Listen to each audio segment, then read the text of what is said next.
Good morning and welcome back. Today I wanted to cover a video from the Bible Project. I really like them because what they do is they take books from the Bible and subjects from the Bible and break them down and make them simpler and easier to understand. That way, it's a great tool for anyone, whether you're a non-believer who wants to know more about Christianity and the Bible, or you're a new believer who's new to the faith and want to learn more, or you're someone who's been walking in the faith for a long time. They just have a lot of really good resources and tools and videos about this. And this one is called 3 Ways to Choose to Live in Babylon. And so basically, it goes over 3 ways. There's more ways than that, but to live.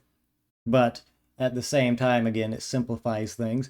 And we'll be focusing more on the third way to live, the Jesus way to live. And another reason, real quick, why I want to cover this is I just see so much hate in the world, and I think it just needs more Jesus, more love. So that's why I'm doing this video specifically. Anyway, without any further ado, let's get right on into it.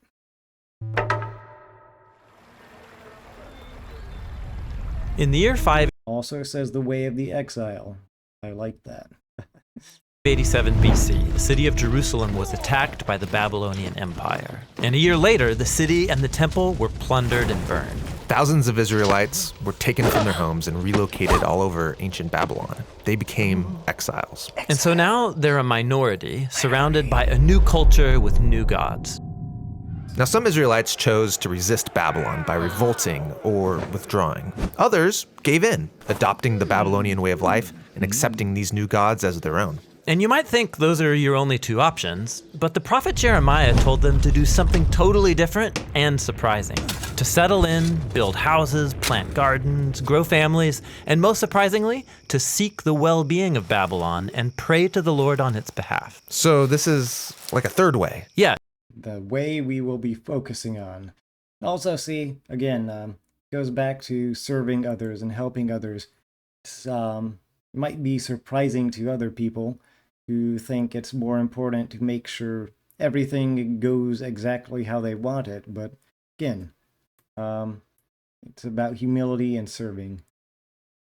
It's not compromise or revolt. What does it look like? Well, there's a whole book of the Bible that explores that question. It's the story of Daniel. Daniel was one of the Israelites taken into the Babylonian exile. And because Daniel had a royal heritage and education, he was recruited along with some friends to work in the high court of Babylon. Work for the enemy? That would be compromise. Or they could gain the king's trust, take him down from the inside. That's what you might expect, but instead, they take Jeremiah's advice and choose the third way. They serve the king of Babylon, taking on Babylonian names and even clothing style. So they seek Babylon's well-being.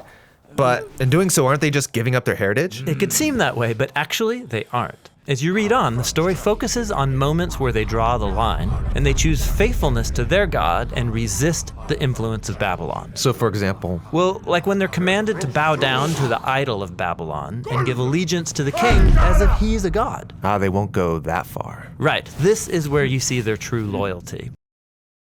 Which also is important because, again, to serve the image of this king and to abandon the servitude of God, the one true God, is to also take on a new lifestyle that serves specifically this king and whatever desires he may have, which is also revealed later on in the story that he's a very proud, self-centered king.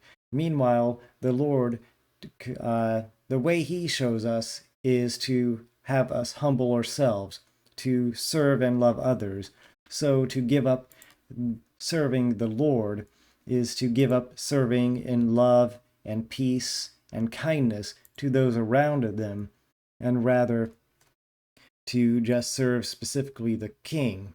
Also, Daniel at this point had the favor of the king, which I think is worth noting, and he's willing to give up that favor in order to continue serving God and not give in to the ways of the world.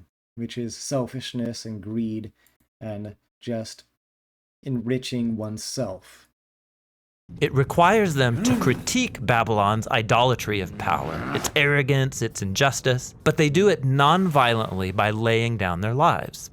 And so God vindicates Daniel and his friends for their faithfulness. So they would serve Babylon, seek its well-being, but their loyalty was always to God. Yeah, this is what Jeremiah was envisioning. The way of the exile is a combination of loyalty and also subversion. So they're still exiles.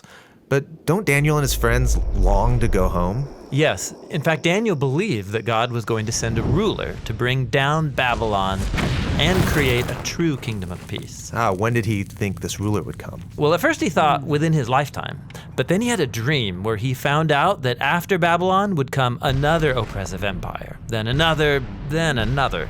And so, Babylon did fall. And that's also something that tends to happen in this world. Oh, I'm just playing with my guy here. ADHD kicking in. But that basically, that's what we see, is no empire truly has their full devotion centered towards God. And it's more important how we live as individuals, serving God and loving one another. And when we do that, we also bring about God's kingdom here on earth, because that's how God's kingdom looks, is when his people, the citizens of heaven, love and serve other people and humble themselves like Jesus. Back over here. And Israel did get to go back home, but now they're ruled by Babylon's successors. And so they maintained the mindset of an exile, waiting for their true home to come to them. And they continued the same practice of loyalty and subversion to any new versions of Babylon that came along.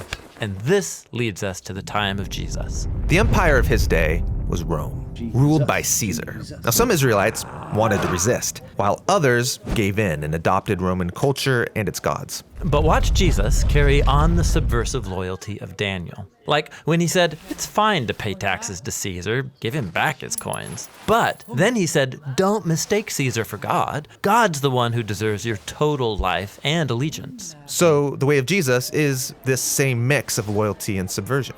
Yeah, like he taught his followers to love and even bless their enemies.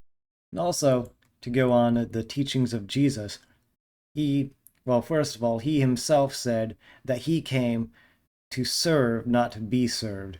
And he washed his disciples' feet, telling his disciples that the disciples are not above their master. And if he is serving, then they too are to be like him and serve others. But he also got arrested for speaking out against the corrupt leaders of Jerusalem and Rome. He critiqued their idolatry of power, and it cost him his life.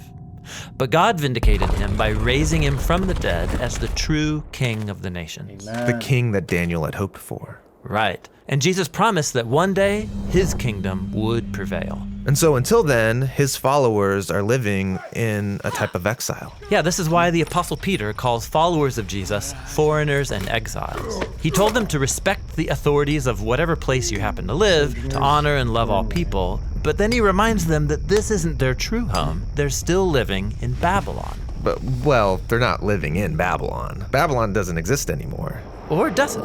In the Bible, Babylon has become a symbol that describes any human institution that demands allegiance to its idolatrous redefinitions of good and evil. Okay, so we all live and work in Babylon. How do I seek the well-being of Babylon while my allegiance is to someone greater? Yes, Jesus' followers are called to live in that tension between loyalty and subversion. That's the way of the exile. And here's the thing. Christians are supposed to be subservient to Christ. And when we serve Christ in love, in humility, loving our neighbors, we're spreading his kingdom on earth. Because his kingdom is on earth. It was and is yet to come. In other words, it's being fulfilled while we as Christians live our life as Christ lived his life. because we're not just sitting here biding our time waiting until Christ comes or we go home to heaven, but we are to spread the kingdom of Christ here on earth by loving other people and showing Christ's love to them through our actions. And I know a lot of people are turned off by Christians because the hypocrites and people who claim to be Christians and don't live at all like Christ. And there is a distinction as well, because there are definitely those, again, who claim to be Christians but want nothing to do with the ways of Christ. But then there are hypocrites, which is all of us. I think whether you're a Christian or not, you are a hypocrite. No one is going to live to their moral standard perfectly. And in fact, it kind of reminds me of a joke where two people are talking and one person says to the other, "You know, I don't like going to church because it's full of hypocrites." The second person responds, says, "That's not true. There's plenty of room for more." And it kind of sounds like it's just brushing off the fact that there are hypocrites, but no, rather, it's addressing that fact and acknowledging it, because we are hypocrites. But in the same way that there are sick people in a hospital, there are sick people spiritually going to church, because that's where we go to learn more about Christ, how to be more like Christ. And that is where we help one another to live more like Christ and get better at that. There is no perfect Christian, but by continuing to walk in the way of Christ and helping one another do so, we grow, we become healthier Christians. So whether you're a Christian, a new Christian, mature Christian, an atheist, whatever, I hope you are surrounded by Christians who truly are interested and dedicated to living out the life of Christ. Hi, Kat. I love you. And that you have good Christian influences in your sphere, because that's what we're to do, is ultimately love others, serve them, and live out the life of Christ while we are in exile.